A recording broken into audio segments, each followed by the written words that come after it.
Namo tassa bhagavato arahato samma sambuddhassa.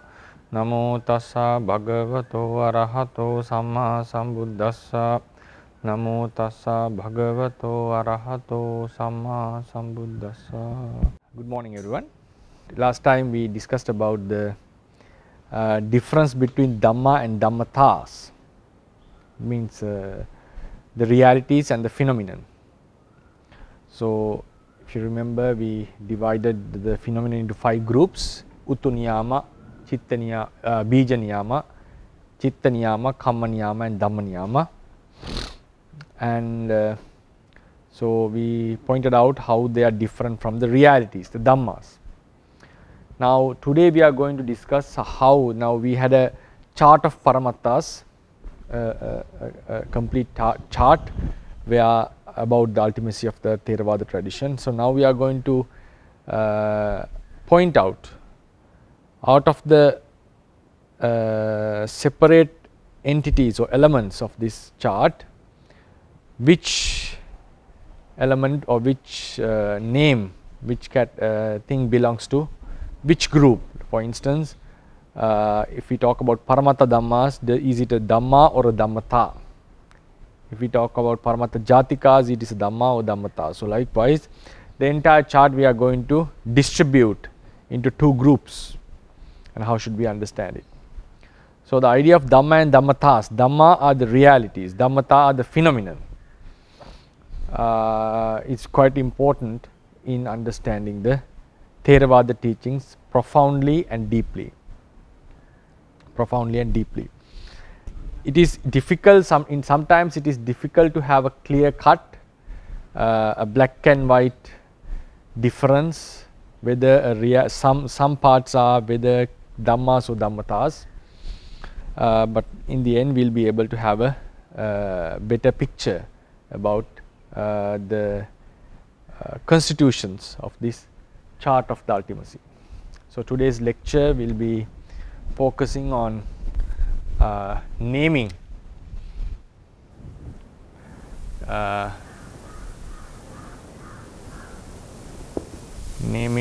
the constitutes of the chart of ultimacy into either as Dhamma or Dhammata. Constitutes, right. So, Dhamma or Dhammata, components we can say. So, now we have the chart of ultimacy. We wrote it in Pali actually so far.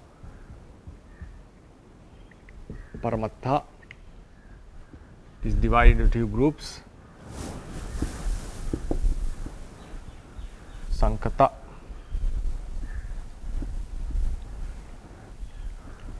Paramatta and Asankata Paramattha. Then in Sankata we had Paramatta Dhamma,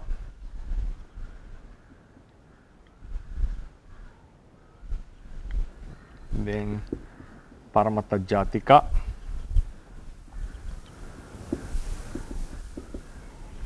then we have, Uppadino Dhamma came above, but here I will move it below.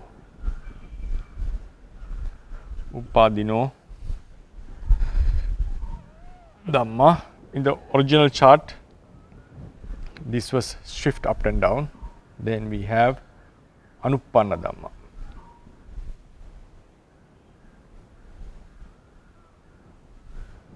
Then Asankata Paramatta group, we had 5 types of nirvana: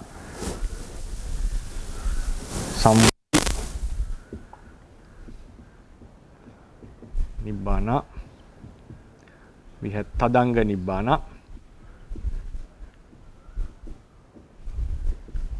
then we have Vikambana Nibbana,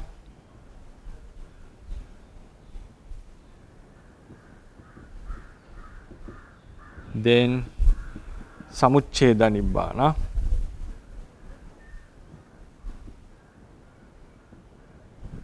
finally Nissarana Nibbana.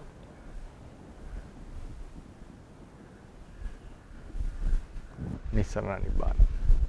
Then we had something in between as well. Corner we had Panyati. We divide it into Atta Panyati, then Nam Panyati. Within Nama Panyati there is a special one called Saddha Sabhava Panyati.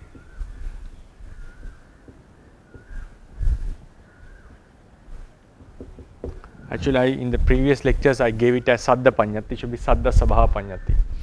Then in between we had a list which cannot be called as Panyati, which are not Panyatis, but at the same time which cannot be put into the chart of ultimacy. They were the 10 Anipanna Rupas.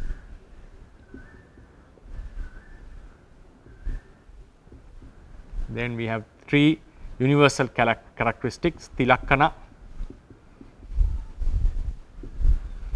Then we had Ekaccha Pacce Satti.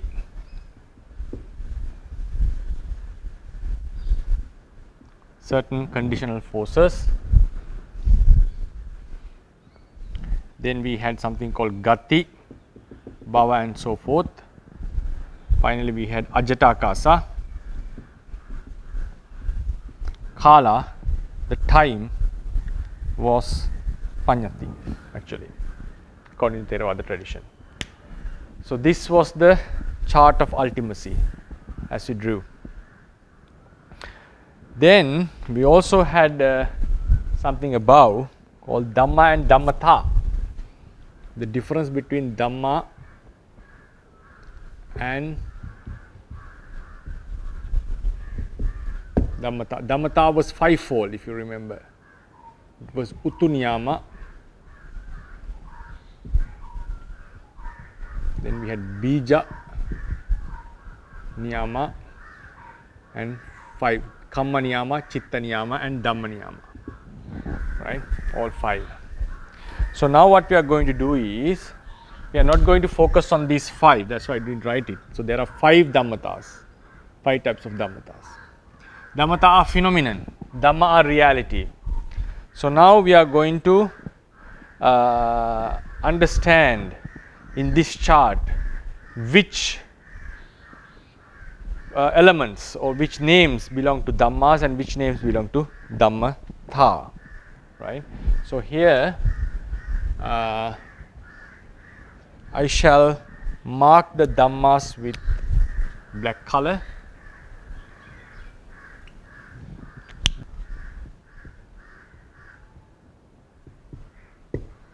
Dhamma and Dhammatha with green color. So then we can have a better understanding about what these realities or what these components of the chart are.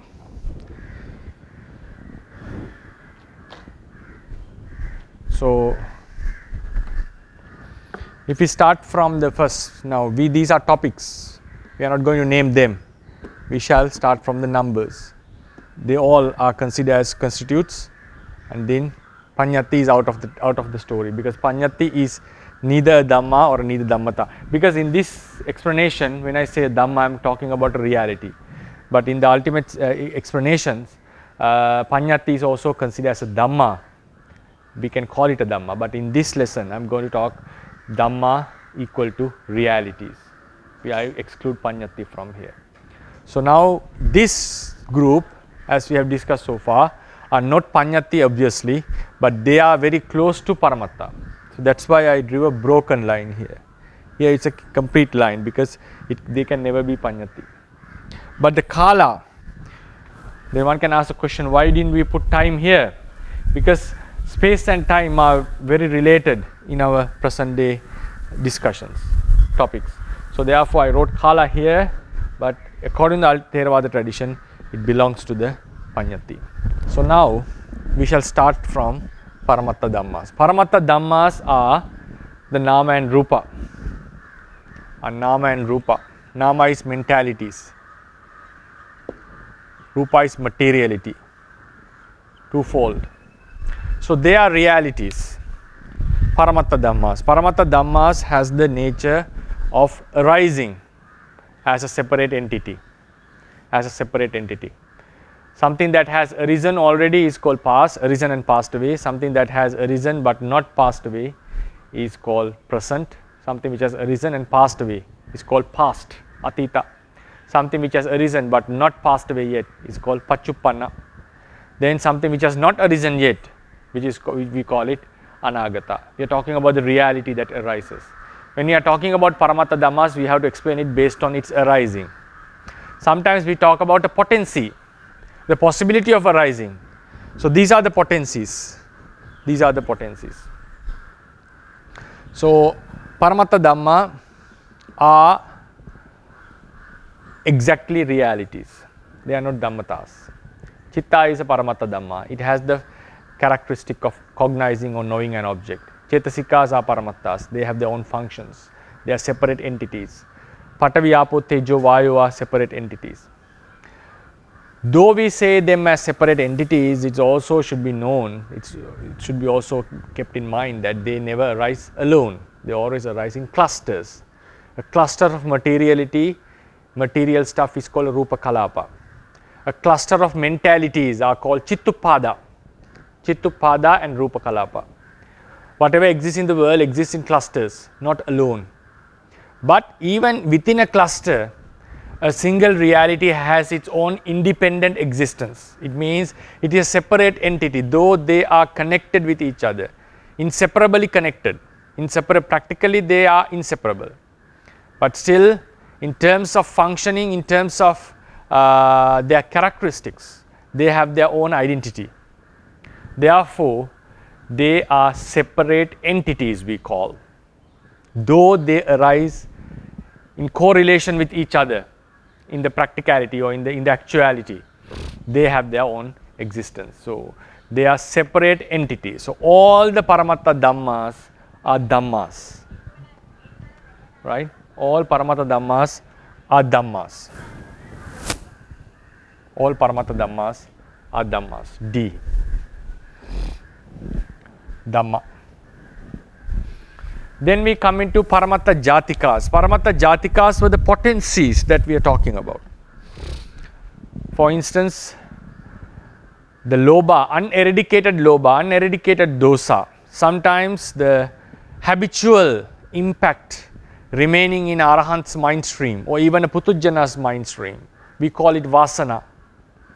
Sometimes we have asaya, anusaya, charita and so forth, and kamma samangita, the force of the kamma that remains after the kamma has been done. They were all discussed under Paramatta Jatikas. In our original list, it was located at number 3. It was located as number 3. But here we are talking it as number 2 because it's easy to explain. That's why I shifted the places. So Paramatta Dhammas are Dhammas. Now out of some Paramatta Dhammas, certain mentalities remain, their potency remain within our mind stream, the potency. The uneradicated defilements, the kamma force that remains latent, they arise as separate entities. But while they are remaining as a potency or as potencies, they should not be designated as separate entities. But still, they can be abandoned. They can be affected by certain means.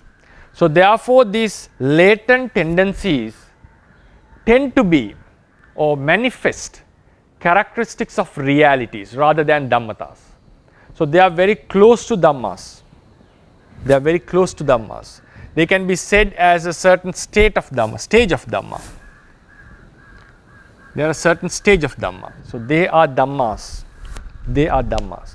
But at the same time, sometimes within the literature, we talk it as a potency, a possibility of defilements. Possibility of defilements. They can be abandoned, so they are obviously Dhammas. But sometimes we call them, they arise as, the latent defilements arise as separate entities.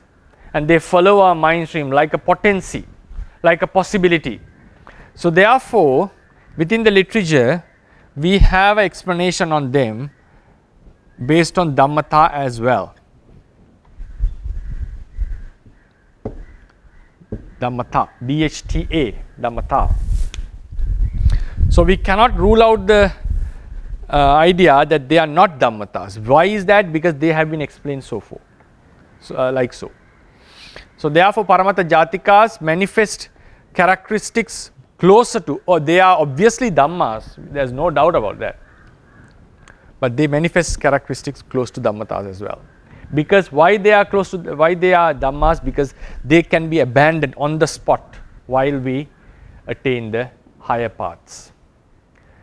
Some of the kammas can be suppressed by some means. Kamma cannot be eradicated actually.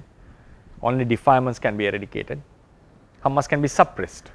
So likewise, these Paramatta Jatikas, the latent forces, if you remember in the chart, they remain as the Avijja and Tanha and the Kamma Samang Kamma force. They can be affected.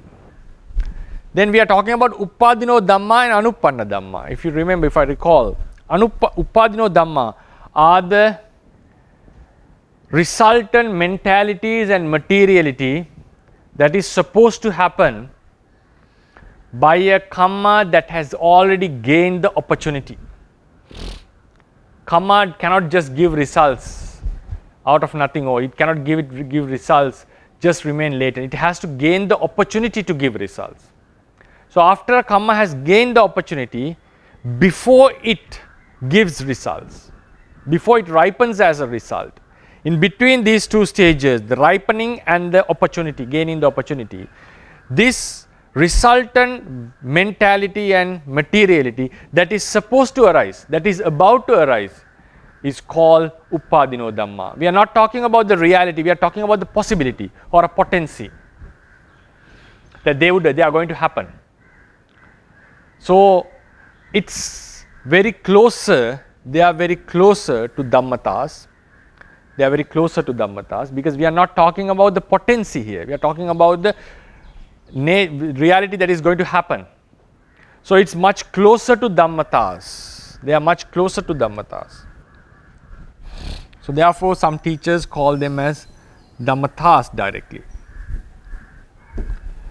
Now think about the Anuppanna Dhammas.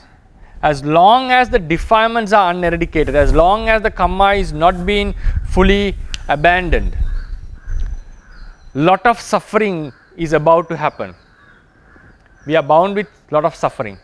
That suffering we are bound with is a certain phenomenon from which we are not being freed. So therefore, Anuppanna Dhamma, the suffering that is going to happen, is also very close to Dhammatas because they are potencies, possibilities. But at the same time, Uppadino Dhamma and Anuppanna Dhammas, for instance, if you talk about Anuppanna Dhamma is the suffering that is going to happen if the causes prevail. We are not talking about the causes. Paramatta Jatikas are rather causes or the realities, the potencies that are within us. We are talking, in these two cases, we are talking about there is a potency, there are some kind of results of potencies. So those results are not found now actually. What is found is the cause. Paramatta Jatika are the cause, to the side. I am not going to talk them as causes exactly. They are to the causal side, not to the effect side. So that's why Buddha mentioned that we have to eradicate the defilements. When the defilements are eradicated, the suffering will be removed. The kamma force is there. Because of kamma force, there is going to be a result. So these two are in the can be said as secondary effects of certain causes. So that's why Paramatta Jatikas are closer to Dhammas rather than Dhammatas. But we cannot just differentiate Paramatta Jatikas and Dhammas and others as Dhammatas because according to the literature, I have to follow the literature which explains Paramatta Jatikas are the ones that are going to arise, so forth. So and they are going to cause such results. So therefore they have been explained as Dhammatas. So that's why I didn't give them a full credit as Dhammatas, but still there is a possibility. But when we are talking about these two, they are rather Dhammatas, closer to Dhammatas. But at the same time, their existence has been discussed. we cannot completely rule out the suffering that is going to happen, or the resultant consciousness and the materiality that is going to happen is completely not a Dhamma. For instance, this is if we draw a diagram on this, right? If you remember, so this is the chart of realities.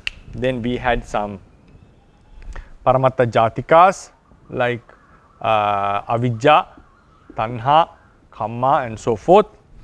Then when they gain the opportunity, when Kamma is gaining the opportunity, right, there are going to happen some resultant consciousness. So these resultant, after the opportunity has been gained, their possibility at this moment, their possibility was called Upadino Dhamma, not them, their possibility. And as long as these realities remain, there is going to be a lot of suffering in future, right? So this suffering is also remains as a possibility or potency.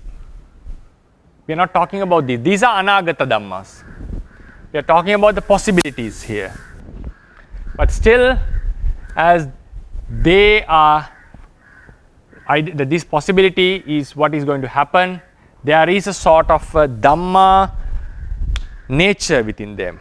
Why we call them? We are not freed from this suffering. That's how we call it. Even at this location, if this is the place we are living at the moment, this is the place. Even at this place, we are not freed from this suffering. There is a possibility. It's going to happen. It's a law. But we can say we are not freed from this suffering as a possibility. So therefore, these Upadino Dhamma, Anupanna Dhamma also manifest Dhamma attributes. They also manifest Dhamma attributes. So that's why they came into this chart. If it was a Dhammatha only, they would be taken out from the chart. But you can see the difference. Paramatta Jatikas are closer to Dhamma, but still they are explained as Dhammatas. These two are closer to Dhammatas, but they also manifest characteristics of Dhammas. That's why I shifted these two, to bring them together, Upadino Dhamma and Anupanna Dhamma. If you are not familiar, or if you have forgotten the meanings, while you can re-watch the video.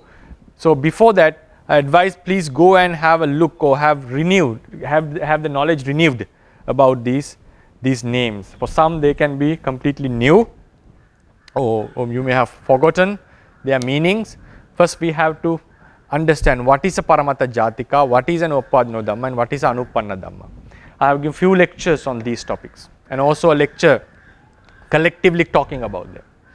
2 lectures, right? So this is how we distinguish this chart, the left side of this chart, into Dhamma and Dhammatas.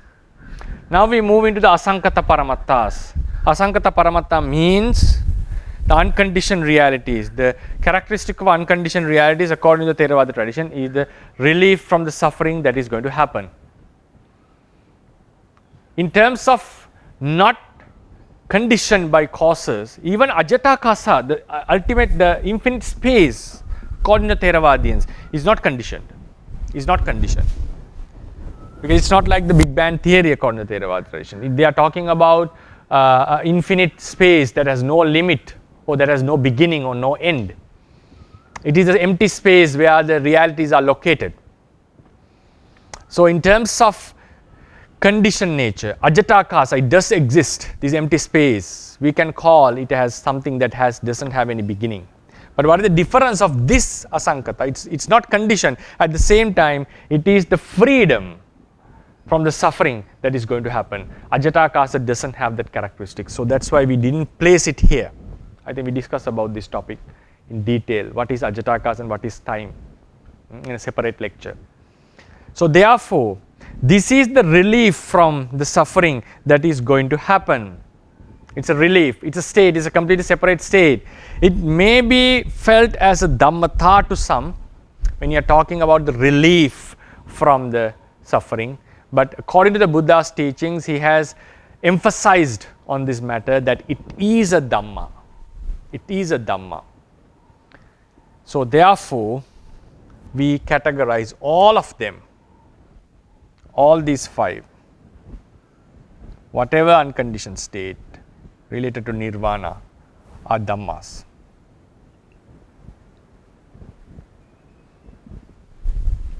I think I have explained each and every nirvana. Sammuti nirvana is the relief from the suffering, like worldly sufferings, the sickness, the troubles, defilements and so forth. Tadanga nibbana is the relief from the defilements. Vikambana nirvana is the relief from the defilements by suppressing it very deeply. Samuchcheda nibbana is the relief from the defilements, completely eradicating the defilements, the relief of freedom from it. And Isara nibbana is the freedom from all the conditioned realities. They are all Dhammas. Now, then we go into the in-between chart. In-between chart.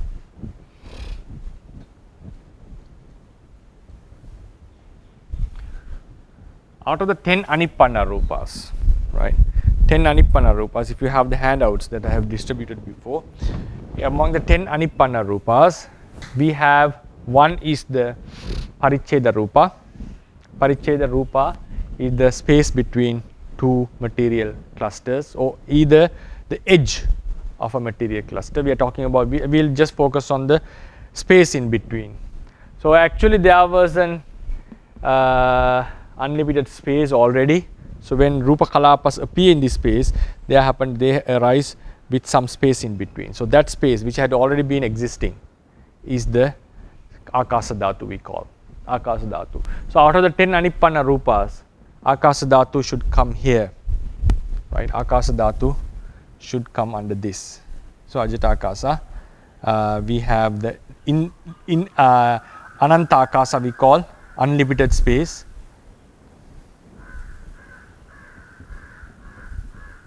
Ananta Akasa, I think it's too small to be observed, I think. So I'll erase this kala first. Ananta Akasa is the unlimited space.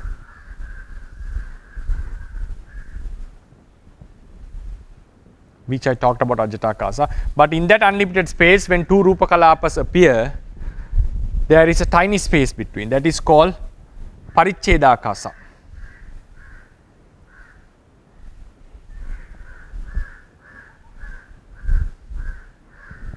Paricheda Akasa, the gap between two Rupa Kalapas. So then this would turn into 9 because one of them are brought here.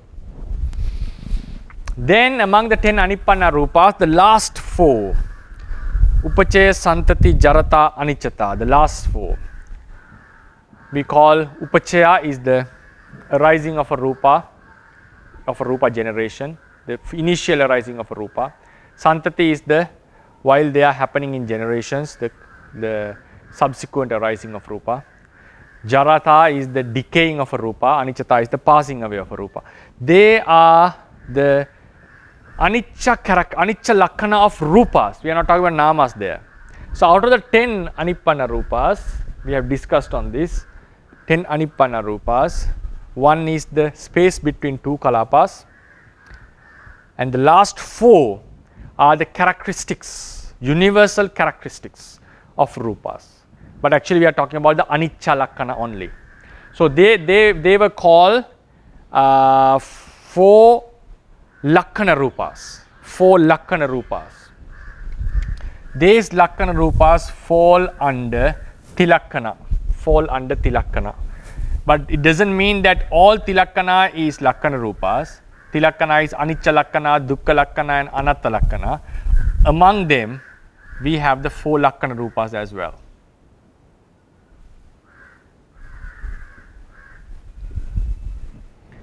Right? 4 Lakkana Rupas. Then we reduce another 4, so it became 5.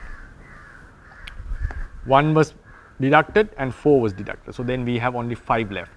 Those 5 are Lahuta, Mudita, Kamanyata, that is the lightness of great elements, Mudita, the softness of great elements, Kamanyata, the adaptability of great elements. Then we had 2 Vinyatis. These are all modifications of great elements while we do physical acts and verbal acts. So they are all slight changes that happens within the four great realities, four great materiality, Mahabhuta. So these five, we collectively call them Vikara Rupas, these five. The term Vikara Rupa can be said to Lahuta, Mudita, Kamanyata separately. At the same time, all the five, including Vinyati and the three Lahuta, Mudita, Kamanyata, all five can be called Vikara Rupa. So I'll change the chart here now. Five Vikara Rupa we call. Five Vikara Rupa. So in the Tilakkana, we have four, including we have Anicca Lakkana, Dukkha Lakkana, Anatta Lakkana. Inside the Anicca Lakkana, we have four Lakkana Rupas. So we call it Tilakkana, including four Lakkana. Including four Lakkana Rupa. So I'll just make it as something like this, right? But it doesn't say, here Ajatakasa means the infinite phase and the space between two kalapas. Here, so it completely covers the entire thing. But here, we are talking about four Lakkana Rupas related to Rupa only. We are not talking about the entire Tilakkana, right? Then Kala, which was put here, would go into the Panyati. So now, we are going to categorize them, this group. Five Lakkana Rupas. Five Lakkana Rupas are, some are modifications of the four great elements, some are sub-characteristics of the four great elements.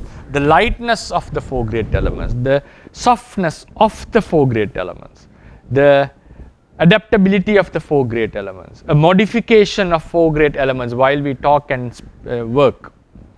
So they are we can call them sub-characteristics like of four great elements. Four great elements fall here, Paramatta Dhammas. Patavi, Apo, Tejo, Vayu are Paramatta Dhammas. So they are sub-characteristics of Dhammas. So we cannot call them exact Dhammas because Dhamma has a specific reality. As a reality, it has a specific definition. So we have to call them, they are in the Dhammas but not completely a Dhamma, right? So they are partially Dhammas. They are partially Dhammas. So, for example, they are partially. It means they cannot be called Dhammatha, right? They are close to Dhammas. They are parts of Dhammas, not exactly Dhammas. They are sub-characteristics of Dhammas. But they should not be misunderstood with the secondary characteristics.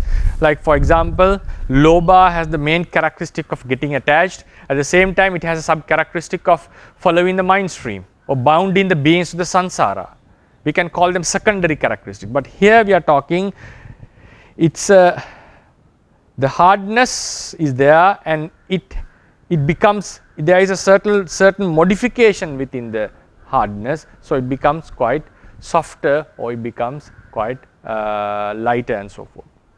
It's some kind of a effect happen to the four great elements. Then Lakkana, Tilakkana, we talked about this in a complete lecture. Tilakkana are the three universal characteristics. They are phenomenon. They are phenomenon. Reality has a certain body, is an entity, it has an independent existence. The nature of a reality to arise and pass away, the nature of a reality to depend on others, the nature of reality in bringing suffering, these are called Tilakkana. So Tilakkanas are related to the realities. At the same time, we call the realities undergo this phenomenon. We can explain it various ways. Tilakkana are related to the realities, realities have these characteristics. At the same time, there is a phenomenon called Anicca, Dukkha, Anatta Lakkanas, where the realities undergo. These realities are not affected by Anicca and Dukkha. It has the characteristic of Anatta, a partial Anatta, but these realities are completely undergoes this Anicca, Dukkha, Anatta. So Tilakkana is not a reality, it is a phenomenon. Including the four Lakkanas, they are phenomenon. So they are Dhammatha. They are Dhammatha. They are Dhammatha. Then we come into Ekacca Pacce Sati. Sorry. Ekacca Pacce Sati. Certain conditional forces. I think we discussed here 3 types of conditional forces.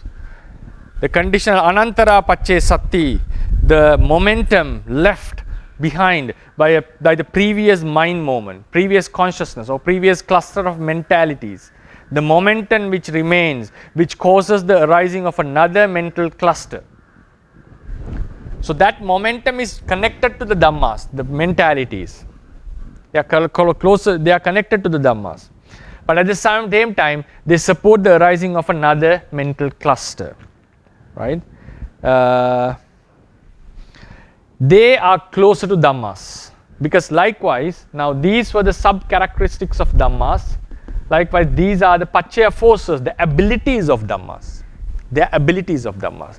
So they are also closer to realities. But we cannot equalize them with Dhammas. They are certain abilities within the Dhamma, related to Dhamma. And those certain attributes, these Paccaya forces, the few Paccaya forces that we discuss, remain even can exist even after the Dhamma has passed away.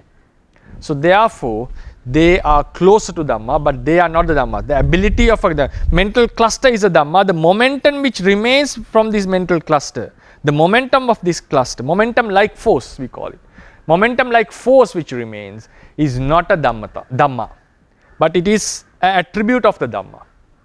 So they are very close to the Dhammas, like the Lakkana Rupas, Vikara Rupas, like the Vikara Rupas. Right? Like the Vikara Rupas.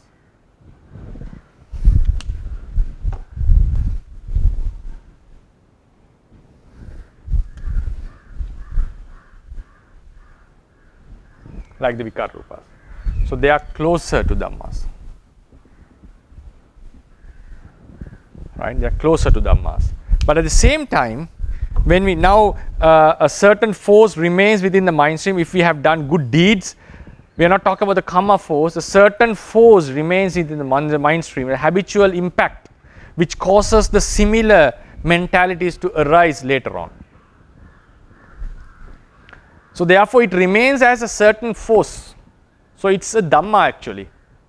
It is a Dhamma, but we cannot, the literature doesn't identify it as a Dhamma, because then otherwise what happens? The Paccaya force is a different reality, the Paccaya is a different reality, the force and the reality. So what we call it, we connect it to this reality, and we call it it is one kind of attribute of the reality, something which is related to the reality, but not the reality itself. So that's why we make it closer to the Dhammas. In the same way, when a good deed has been done, its habitual impact would remain in the mind stream, and it causes the arising of some other similar good qualities. That's why a person who has given dana tends to give dana again and again. A person who has compassion towards the beings, seeing a being in the suffering, compassion naturally arises to him, and it causes this happening. It causes the arising of this. At the same time, when you're talking about Paccaya forces, we explain it in various ways. What is the ability of the condition and how the condition supports. According to Theravada literature, when we talk about the Paccaya Sati, the Paccaya force, it's not a very clear-cut explanation. Sometimes it is the ability. Sometimes it is how the condition supports the effect. So therefore, in the literature, it also has the attributes of, it also has been explained closer to a Dhammatha. Closer to a Dhammatha. Right? It's closer to a Dhammatha. So it's very difficult to distinguish whether it's a Dhamma or a Dhammatha. We have both the explanations.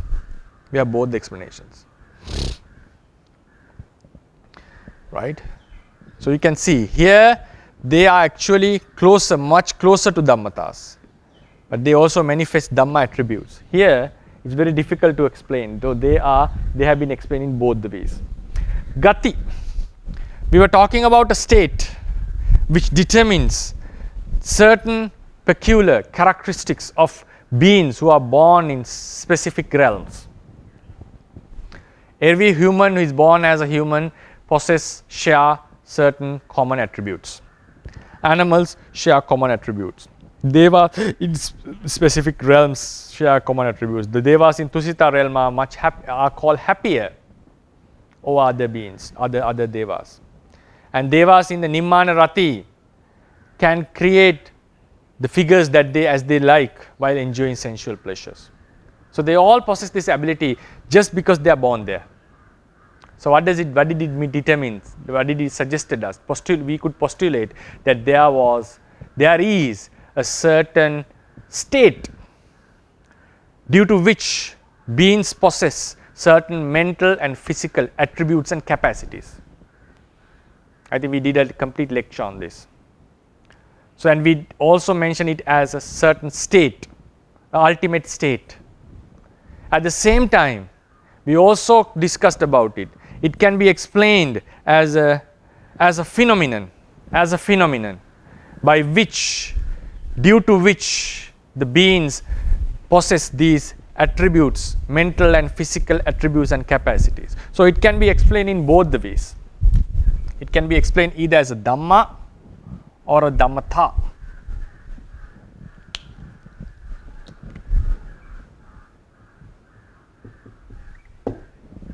Either as a Dhamma or a Damatha, how we explain it in the literature. It doesn't mean that it doesn't mean that I equalize Dhamma and Damatha. That is how it has been explained. It has the attributes of a Dhamma, and it also can be explained as a Dhammatha. Then Ajatakasa is this free space, empty space in which the realities could exist. So when two Rupa Kalapas appear in this space, that the original space was called a Paricheda Akasa. So it doesn't have, so it's included in the Ajatakasa. Why did I write it here? Because we can find it in the 10 Nippana Rupas. Even we exclude this, it's not a problem. So therefore, then this Ajatakasa should be considered as a Dhamma, as I understand. It's a Dhamma, though it has not been explained as a separate reality in the Theravada tradition. In some schools, in some Buddhist schools, they call it as Asankata Dhamma. So it's obviously a Dhamma, it has the attributes of a Dhamma because we can verify its existence. That's why when we reduce the volume of the space with the same amount of matter, the pressure increases. The same amount of air in a certain space put forth a certain amount of pressure into its surface, and if you reduce the space, the pressure would increase. So it shows that there is something called space, and it has an effect. So therefore space is a Dhamma, though in the Theravada tradition we have not listed it as an ultimate reality. Kala is a Panyati, so we don't need to worry about that. Next week I'm going to talk about what a concept is. So this is how I personally distribute the idea of Dhamma and Damatha in this chart of ultimacy. So we can see. So that's why in today's, in present day teaching, we are talking mostly about Dhammas. So that's why when you study the Abhidhammatta Sangaha, we study only the Paramatta Dhammas, Chitta, Chetasika and Rupa, Nama and Rupa and Nirvana. That's what we study because they are pure Dhammas. Why don't we study about them in the beginning? Because it's very difficult to distinguish whether it's a complete Dhamma. So it has a Dhamma attribute, at the same time they can be explained as Dhammatas. It can lead to confusion, maybe that's what the reason was. And if you look into the Vikara Rupas, right? Vikara Rupas. But since they have been explained under the 28 Rupas, we study them. But the Vikara Rupas are attributes of Dhammas, not pure Dhammas. 4 Lakkanas are Dhammata, Ajatakasa is a Dhamma actually, right? So since these 10 Rupas, 5, 4 and 1 were written as 28 Rupas, so we study about them. Otherwise, they are not real exact Dhammas, right? So then we can see all these. Now, Tilakkana is a Dhammatha, certain Paccaya forces are either closer to Dhamma or Dhammatas, Gati and so forth, can be explained as a separate state, or it can be explained as a phenomenon. There have been no clear explanations on them. And Ajatakasa, though is a Dhamma, since it's the empty space, it has not been discussed, right? So that's why our entire focus in present day studies is focused to these few groups. We tend to ignore them in the beginning. Maybe that is because it's quite difficult to explain for a beginner. But my argument means my thought is that we have to give a clear picture to the students, the ones who study from the beginning. So now we can locate them where they are. Now, after we have done this course of the ultimacy, so when we go into the studies of Dhamma, maybe the sutras or the Abhidharma or whatever in the Theravada literature, we'll be able to locate them exactly. Because we see in some sutras, Buddha has discussed. Now, when he talked about the lobha in the Mahamalukya Sutta, he was talking about the Paramatta Jatikas lobha. In the Nakasika Sutta, when he was talking about the suffering, he was talking about the Anupanna dukkha, which is closer to a Dhammata at the same time which manifests Dhamma attributes. When he was talking in the Pottapada Sutta, he was talking about Upadino Dhammas. In most of the suttas, he is talking about the Paramatta Dhammas. And when we talk about the nirvana in specific suttas, we have specific various types of nirvana. So likewise, when we have this holistic picture about the Paramattas, we'll be able to locate what is the sutta specifically mentioning according to the Theravada tradition. This is completely according to Theravada tradition. Some other traditions have different explanations. Like there are Chitta Vipayutta Dhammas in the Sarvastivadi traditions. They have their own explanations about them. So it's also a very nice kind of a literature that has a lot of arguments and so forth. But this is the Theravadian approach. Yeah. So my today's lecture, I will conclude the lecture. Next week I am going into this arena, the Paññattis. Right, it's a completely separate arena. So here now we have finished the ultimacy. We have completed the ultimacy within I think nearly 27 lectures. We have taken 27 lectures to complete our chart, and also we did about Dhammatas and Dhammas, and we are able to locate them. Which part belongs to Dhamma and which part belongs to Dhammata. And there was a slight change in this group. Earlier it was 10 Anipanna Rupas. Out of 10, 4 went into the Tilakkana and 1 into the Ajatakasa. So there remained 5, and the name changed into Vikara Rupas. 5 Vikara Rupas. So this will be the lecture, and I'll open the forum for the Q&A discussion.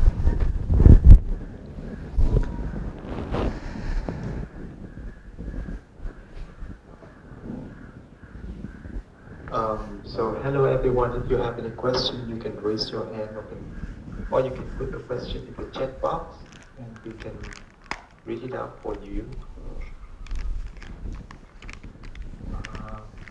I think there was a question at the end, right? Last week, was it?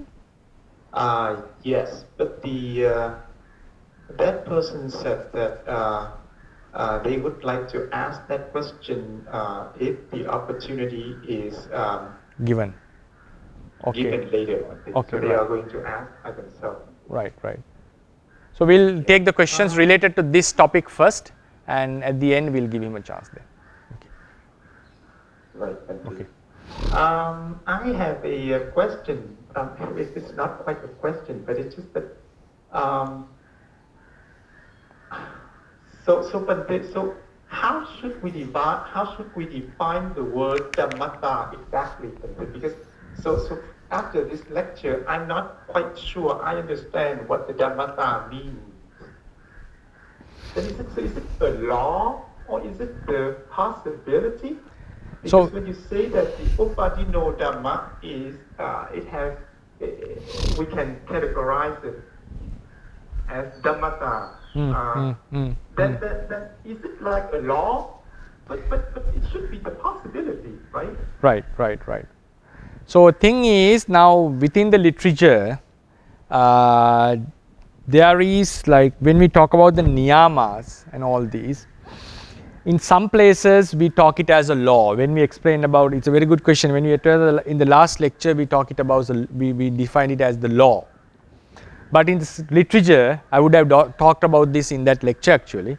In some places, they talk it, they include it into the niyama, into the possibilities as well. For example, some teachers say this anupanna dhamma, the suffering that is going to happen, is a anyatara dhamma niyama dhatu. It's dhamma niyama. So then we have to define what the dhammata is. So actually the original explanation of dhammata is the law, as you said. But within the literature, some erudite scholars have suggested that the possibilities are also included, can be included in dhammatas. Because why it is a possibility? Because there is a law. How can we exactly say there is such a possibility? Because there is a law that they are going to happen. So therefore, it's not when we say a possibility, it's not exactly a dhammata, I would call. It's not exactly a dhammata, but it has been explained as a dhammata within the literature. So therefore, that's why I named it as a dhammata. As your question is it makes sense, because we define the dhammata as a law, but we have to keep in mind even the possibilities has been addressed as dhammatas by some erudite scholars. So when we say dhammata, it's not only law, mainly it's the law, even the possibilities has been explained like that. I think my personal understanding is why they call it a dhammata. A possibility, how can we predict about a possibility? Because there is a law. So it's closer to a law. So sometimes they call it the anupanna suffering is a anyatara dhamma niyama dhatu, they call it. But it also has the attributes of dhamma. So it's very difficult to exactly clear cut say which and which is this. So even if you draw it in a broken light, the upadino dhamma and anupanna dhamma, the green color, still it makes sense. It makes sense.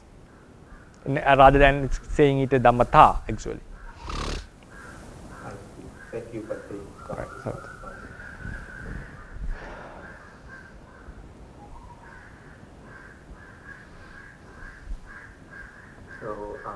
Yeah, hello everyone. If you have any questions, you can raise your hand or you can put the question in the chat box.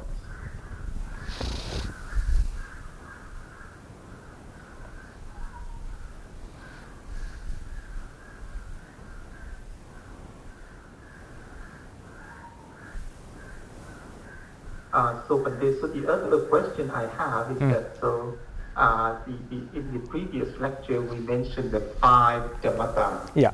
Right. So in this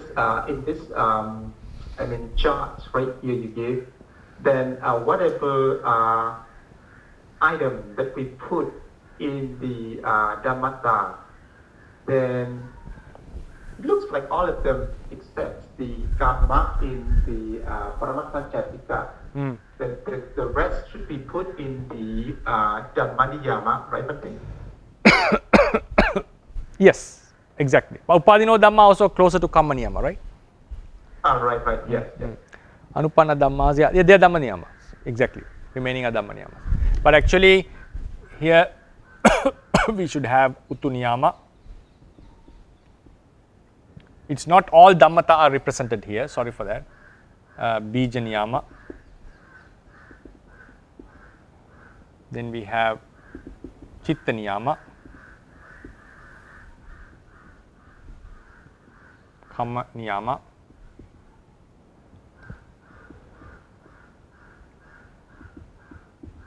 dhamma niyama. sorry. That also should be explained, because not all utu niyama has been explained here. Sorry. Right. Thank you, Bhante. Yeah, thank you for your question. Please go ahead, Sanyali Pumya. Good morning, Bhante. Good morning, Sally. This question is related to last lecture. Okay. So you also mentioned about the yoni niyama. So that yoni niyama is what we say, the 4 kinds of yoni. Yes, 4 kinds of yoni, at the same time 5 types of gati, whatever. we can include. Gati niyama, yoni niyama, we can call any name. So they were talking to the only, 4 types of yoni, yeah. Yeah. I see, okay. Births, 4 types of birth, modes of birth, yeah. Okay. So another question is come from one Chinese participant. So when you said when we practice Vipassana, you said if someone claims Vipassana practice just focus on the present moment, that statement is not correct. So he said this explanation is like you see some CROs or some materials. They said when the practitioner reach to the Pajya Parikahanyana, so they are called the Juna Sodabana. So is it same like that one?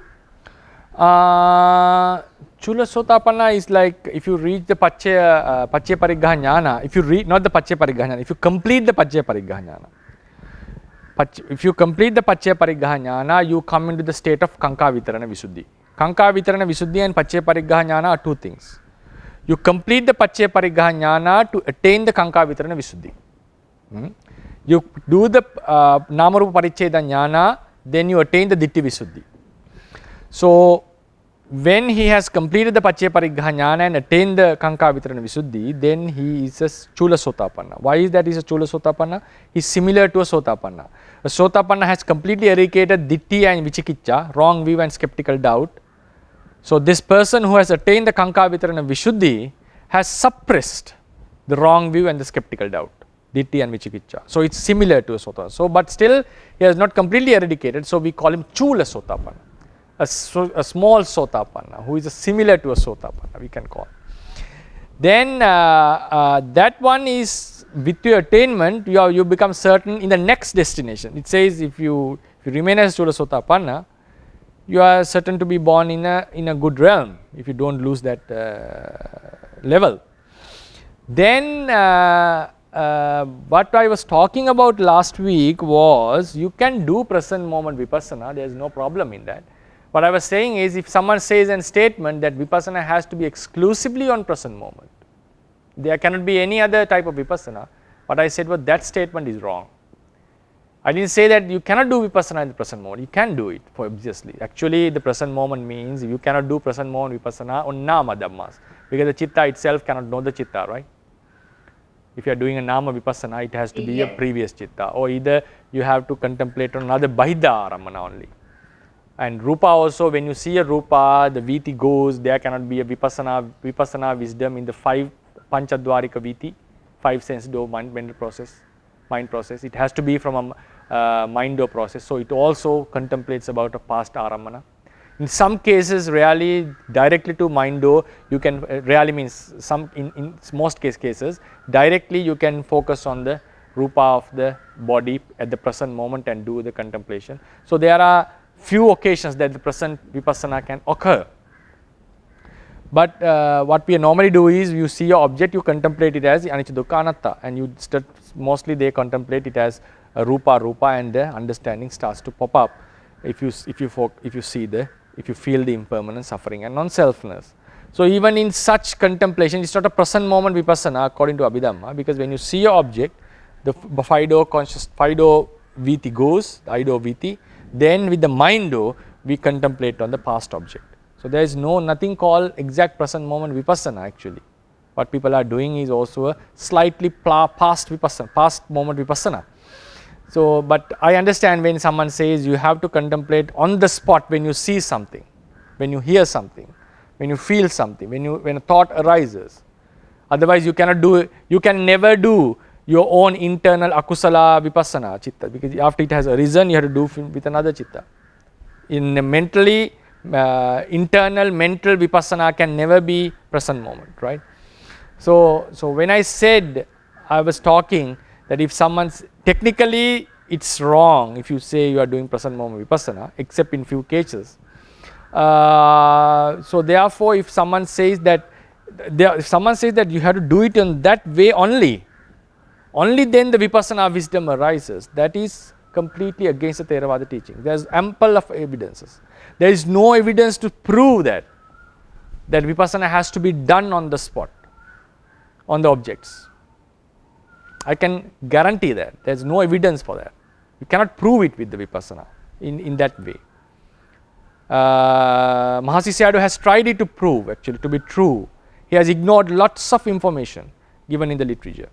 He says the Sammasana Jnana which has been explained in the Visuddhi Magga is not a deliberate contemplation. When you keep on focusing on the objects that arrive at you, the Sammasana Jnana has to come automatically. That was his explanation in the Burmese book. It contradicts with the explanation. It doesn't mean that when you focus on the present moment objects, I doesn't deny that, I doesn't say that it is not a Vipassana. It is indeed a Vipassana, what the Mahasi Sayadaw has said. But the thing is, if you generalize it as it is the only way to do Vipassana, that is an utterly wrong statement. So that's what my idea was. It's not denying the present moment Vipassana. What I'm saying is, you cannot say Vipassana has to be present moment. Some would say, what about the Udayavve Jnana, Paccuppannanan Dhammanan Udayabhyanupassane Panya Vipassane Jnana, Udayabhyanupassane Jnana. So this Paccuppanna has to be explained, because if you go to Sammasana Jnana, we have Atita Anagata Paccuppannanan Dhammana, Sankipitva Vavattane Panya Sammasane Jnana, past, present, future.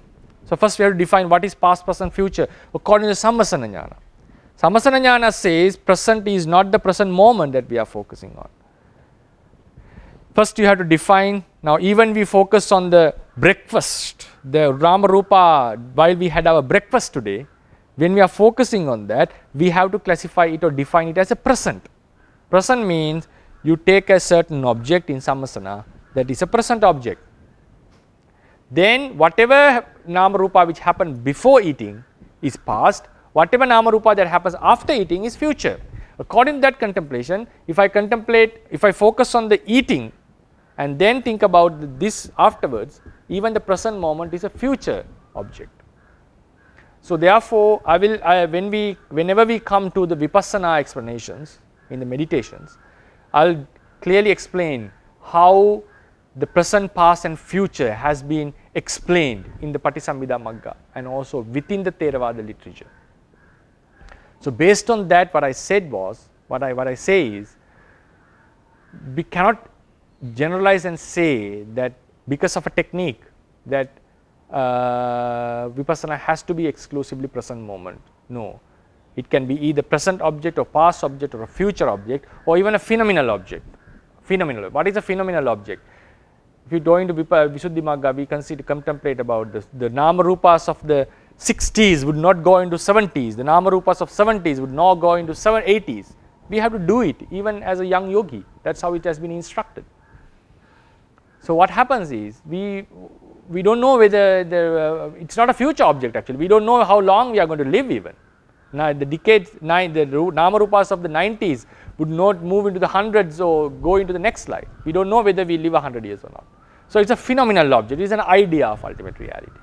So that's why I said in Vipassana we can have either past object, present object or future object. It's a phenomenal object. So therefore, confining Vipassana only to the present object, present moment, it's a distortion of the Theravada tradition. Theravada tradition is very clear about it. There's ample of evidences to show that there is no such a present moment. It has never been explained as a present moment Vipassana. And if you go into the commentary of the Digha Nikaya, Samanyapala Sutra, one of the ancient Arahants recognized by the commentaries as an Arahant, Mahasiva Sayadaw, who had, the story says he had disciples, 30,000 disciples who became Arahants. And he was urged by one disciple to go and meditate. He was a very good scholar. And he became an Arahant at the age of 90. So his instructions were, when you are doing meditation while walking, you can either focus on your Rupa, Nama Rupa while walking and see the impermanent suffering and non-selfness, or either you do the walking with a Samatha Kammattana and then stop at the edge of the Chankamana and do the contemplation about your walking. And how the Lady Sayadaw has explained in Paramatta Dipani. When you want to see the impermanent suffering and non-selfness of the four great elements, either you do it while walking or you imagine how you walk and then try to understand how it changes. So someone can ask, is Vipassana is an imagination? Is Vipassana is an imagination? Someone can ask a question. So that question, there is no way to say that that kind of a contemplation is not a Vipassana, because if someone argues that is not a Vipassana, then the question comes, on which base you can say that is not a Vipassana? Because today most of the people have fabricated or brought the idea by themselves, listen to certain explanations, present day explanations, that Vipassana has to be exclusively present, and it has to be, you have to see the reality as it is at the present moment. This is a complete addition to the teachings done by certain masters. So therefore, if someone raises a question, that question is not based on the literature, it's based on some Dhamma talks that we have listened. It's not based on the literature.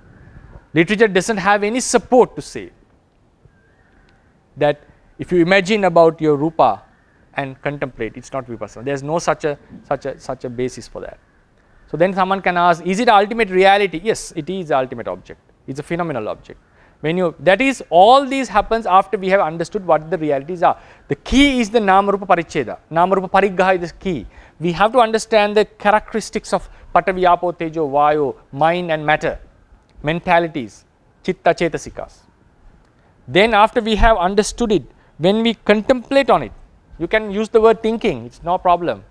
But thinking means we understand what the hardness is, what the cohesion is, what the consciousness is, and then we start to consider how it arises and passes away. That's why I mentioned Buddha has never said, Buddha has said, go under a tree and contemplate. Rukka mula gatova, sunyagara gatova, itipati sanchikkati. Rupang anatta, vedana, we say chakkung anatta, rupang anatta, sotang anatta, ganang anatta, vedana, and all these. So when we contemplate about jivha, when we contemplate about jivha vijnana, for instance, in different suttas, it's not necessary that you have to have food in your mouth to contemplate the jivha vijnana. Why is that? It doesn't need to be a present moment experience. So that's why I said, not denying the present moment Vipassana, saying that if someone says it's exclusive to present moment, it doesn't have any basis to support. Okay, thank you, Pandit. So his another question is, when Pandit talk about the Dhammata, so if it is like the Patijja Samuppada and the Patthana. Patijja Samuppada is a Dhammata actually. Patijja Samuppada itself is a Dhammata. There is an argument about this within the tradition. Some say the word Patijja Samuppada refers to the reality, the cause. That is how Venerable Buddhaghosa has explained it. But there is another opinion of teachers that Patijja Samuppada itself is the phenomenon. Dhammata, Dhamma Niyamata, Dhamma Titita, Dhamma Niyamata. The Pali words are very clear. So Venerable Lady Sayadaw is strongly refuting the idea of Visuddhimagga and saying it's a Dhammata actually. Both the Buddhaghosa and Lady Sayadaw, Venerable Buddhaghosa and Lady Sayadaw, both agree on that they are Dhammatas. The happening is a Dhammata. But the word Patijja Samuppada, there is an argument. How do we define it?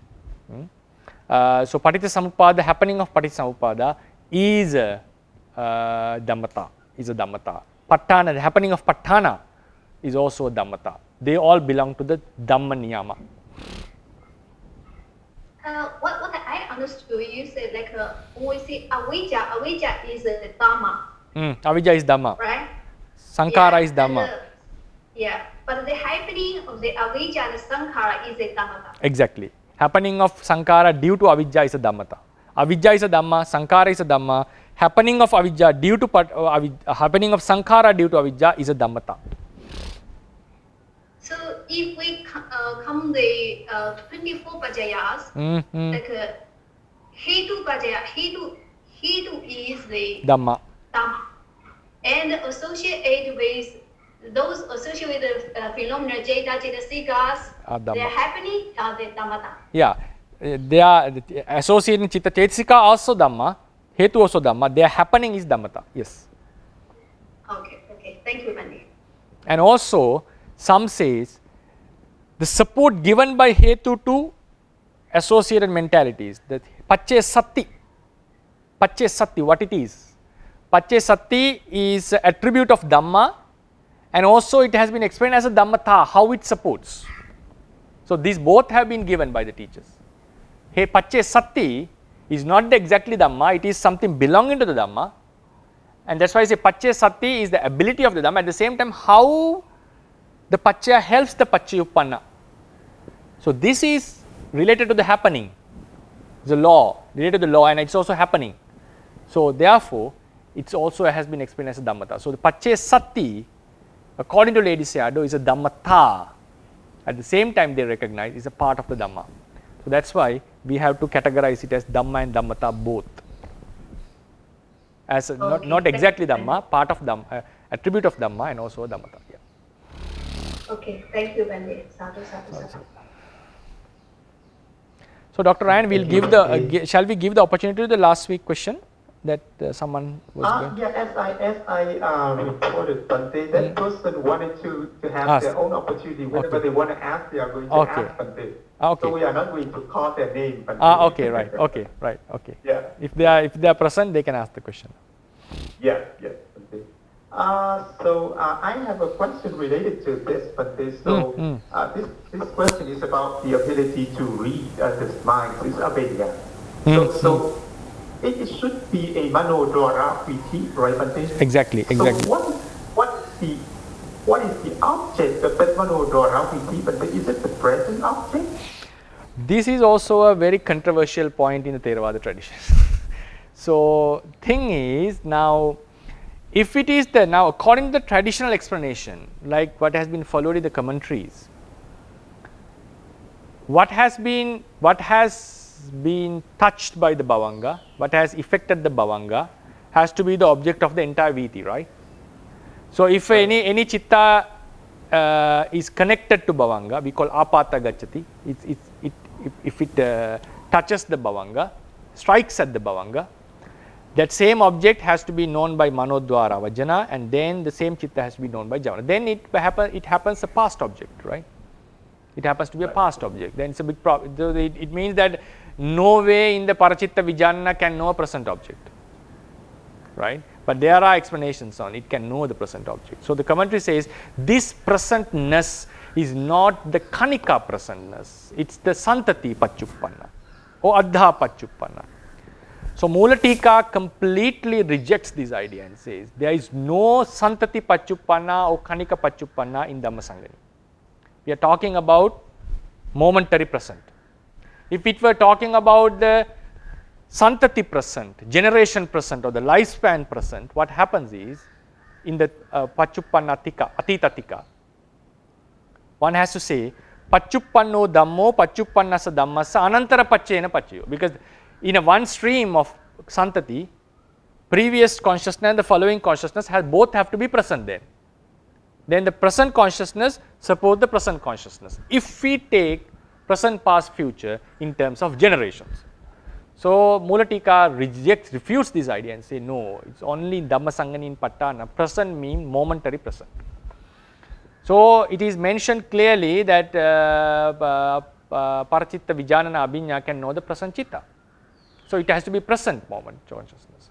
So how they bring this, how they explain it, even Venerable Lady Sayadaw, the answer of this, there is a lot of explanations going on this, very detailed. The core essence of this, if you specifically think about a specific chitta, the chitta that he has at the moment or while he is thinking about something, specifically focus on a one chitta, then that chitta may strike at the bhavanga and it has to be a past object known by the mind stream. But if we consider if you want to know what he is thinking, what sort of a chitta he has, at that time the present chitta strikes at the bhavanga, then the present chitta is known through the avajjana, then the present chitta is known through separate javanas. So then it's known through the javanas. So what is Lady Sayadaw saying? Doesn't it contradict that the same viti have various objects. So according to Mula Tika and the Lady Shadow both, as the contemplation avajjana was done as a chitta, not specifically pointing at a specific chitta. It was done about the chitta in general. Whether it knows the exact chitta or a different chitta, whatever chitta is known, the object, it is not breaking the rule of the chitta vitis. Like you have the object of chitta. It doesn't need to be the exact chitta through the entire process. So they are bringing a new rule. They are changing the rule and explaining it in a different way. Previously the tradition held the idea. If it was a mind process, it has to be the same consciousness or same object. So now what Lady Sayadaw and Mula Tika is suggesting, as long as we have the general idea of a consciousness, what happens is, it can be applied to Rupa also. If the general idea of consciousness, as long as it is knowing a consciousness, even though it's not the moment the same thing, still it is possible to happen. So therefore, according to them, the Parachitta Vijanana consciousness can know it, because can know the exact present chitta. Very interesting. Yeah. Okay, thank you, Bhante. Sadhu, sadhu, sadhu. Sadhu, sadhu. And we have a question from the audience. So the question is, who came up with the numbers 98, 121 chittas, 52 mental factors, and so on? And why is the quantity important? One thing is, it is important for our studies, otherwise it's very difficult. For example, if we study chemistry and so forth, we have to remember the periodic table, and also we have to remember the elements, otherwise it's difficult for us to go and give a lecture or a continuous studies. And when did these numbers come? That is, I am unable to explain. According to the tradition, it came from the Buddha itself. According to some scholars, it was developed later. So it's and whether the numbers were exactly as we discuss in the Dhammasangani, no, the Dhammasangani have a different type of numbers. Having gathered the information which was given in the Dhammasangani, they have made the list. So the 89 and 121 is not what you find in Dhammasangani. It's what you find having thoroughly studied the Dhammasangani. They have found that only 89, that is the lowest way that all the chittas could be included to the lowest number. So that's how this categorization has happened. Otherwise, you can say a different number based on how you categorize them. But it is very clear, the Buddha has clearly mentioned about the chittas, the mental factors, and because there are two types of scholars who ideally take the Abhidhamma, is traditional scholars who take Abhidhamma is coming from the Buddha himself. I'm not going to say my opinion, because it's my personal faith or opinion, it's my personal thing. So I'm just telling what the spectrum is. So traditionally, Theravadians believe that it was uttered by the Buddha and it came from the Buddha himself. And some scholars say that the Buddha gave the matikas, like the basic topics of the Abhidhamma, and it has been discussed while the Buddha was alive. A special good example is the Sangiti Sutra, what the Sariputta has uttered, and the Buddha has praised in the sutta itself that you have to study the Dhamma in this way. So the topics were there and it was developed gradually. That is the idea of some scholars. Some says it came after the first council. It came after the first council. So that's why the Mahasangikas abandoned it. And some says it came after the second council and it was completed at the third council. So these are the opinions of different scholars. They have their grounds based on the language, based on the comparative studies of the sutras and the Abhidhammas, and also the comparative studies with other sects. So this is how the spectrum goes, whether this is these things come from the Buddha or not from him, whether it's come from him or not. Sorry. So then in this lecture, in this course, I have specifically mentioned that this is a course about the fundamentals of the Theravada. Theravada is a separate sect of the Buddhist spectrum. So, in the Buddhist spectrum, there are lots of sects sprung out from the Buddha's disciples. All were disciples of the Buddha. Those Theravadians believe that only the ones who explain the correct Dhamma is Theravadi, and then Sarvastivadians explain the Arahants were of their lineage. Then some explain that the Mahinsasakas explain that they sprung forth from the Venerable Purana, the Arahant. Some had a connection with Venerable Ananda, some claim. So, all the sects would say that the Arahants were in their side. That's how no one would say they are the Arahants and we are just Putujanas, right? No one would say like that in a historical event. So that is how it has been explained. So, I am specifically focusing on the Theravada tradition. So, when I am teaching in the Theravada tradition, it has to be, I have to follow how the tradition has explained. So, I am not claiming whether the tradition is correct or wrong. That is not my duty. My duty is to explain how the tradition explains. But I can confidently say one thing. The path to liberation has been explained logically step by step within the Theravada tradition. I am not saying whether it can eradicate defilements or not. I am not saying that it is the only path or not. What I am saying is, when you study the Theravada tradition, the Vipassana method, it has a logic.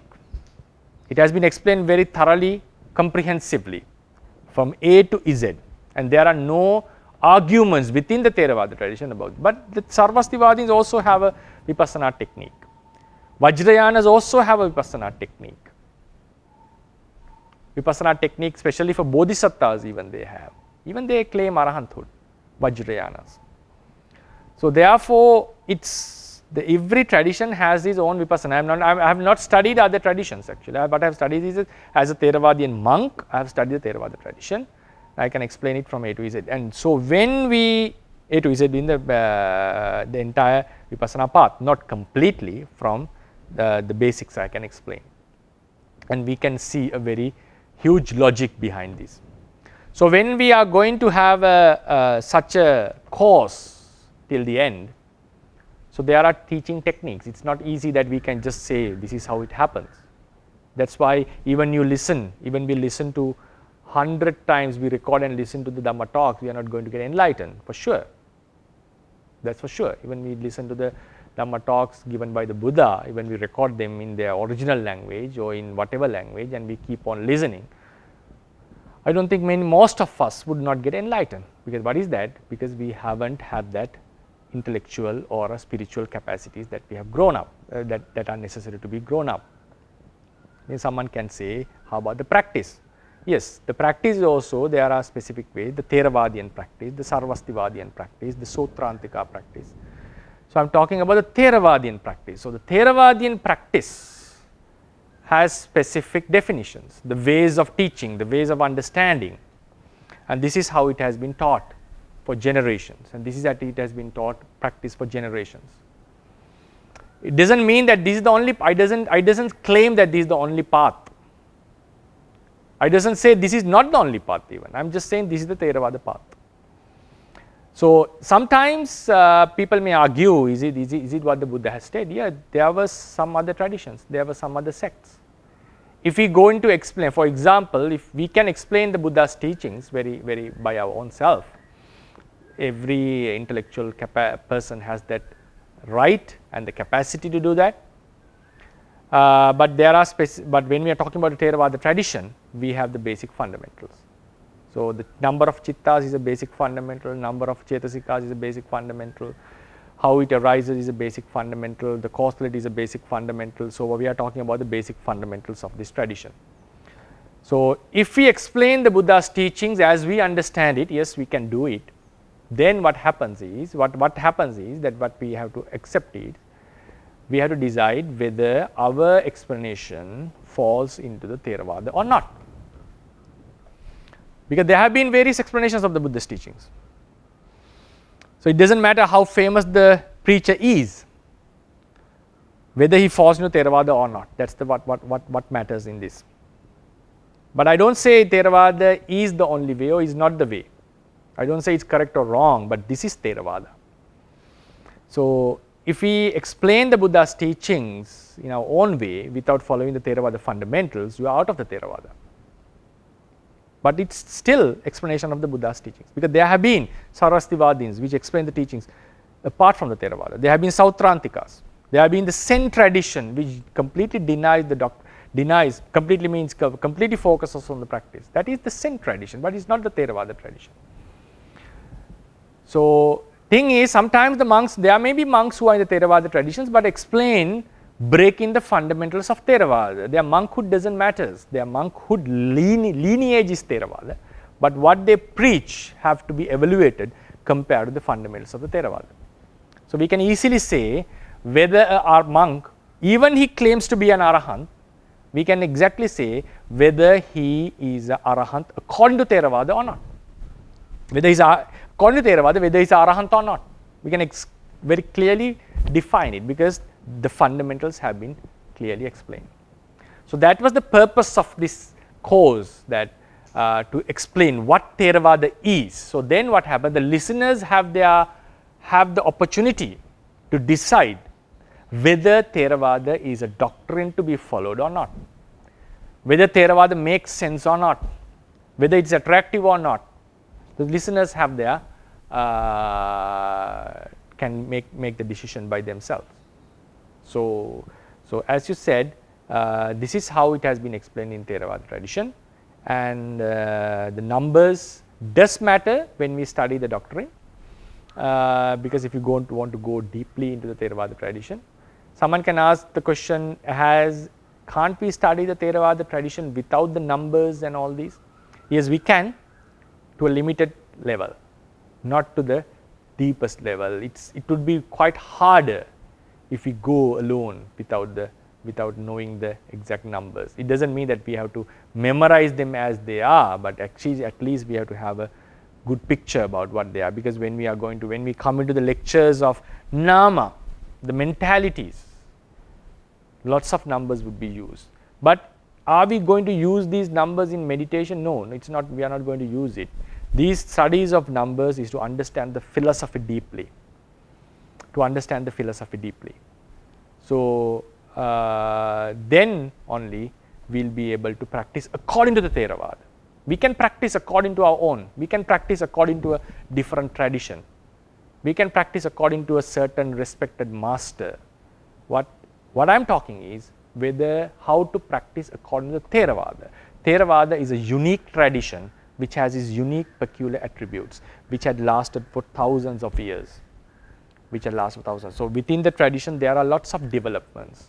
Within the tradition there are lots of additions of the techniques. That's obvious. So, but this is the tradition.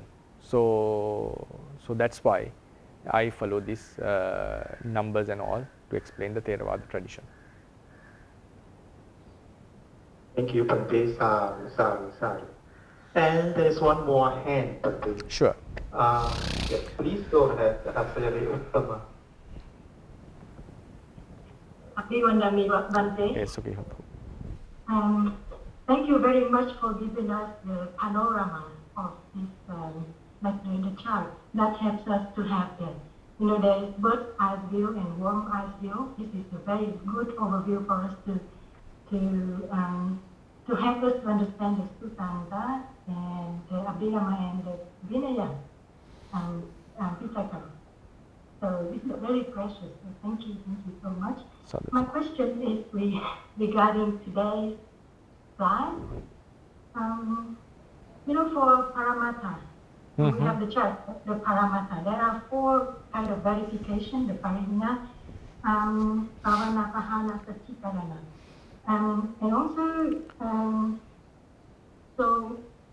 also when you say Achatakasa is a Dhamma, because it can be verified, like when we decrease the volume, the pressure increase, something like that. That means it has an effect. So actually my questions are, the Dhammata as a phenomenon also has an effect. So how can we differentiate? And also this kind of 4 picture for verification, to identify this is Paramata Dhamma or not. And there must be only one kind of teacher, or there must be all the four.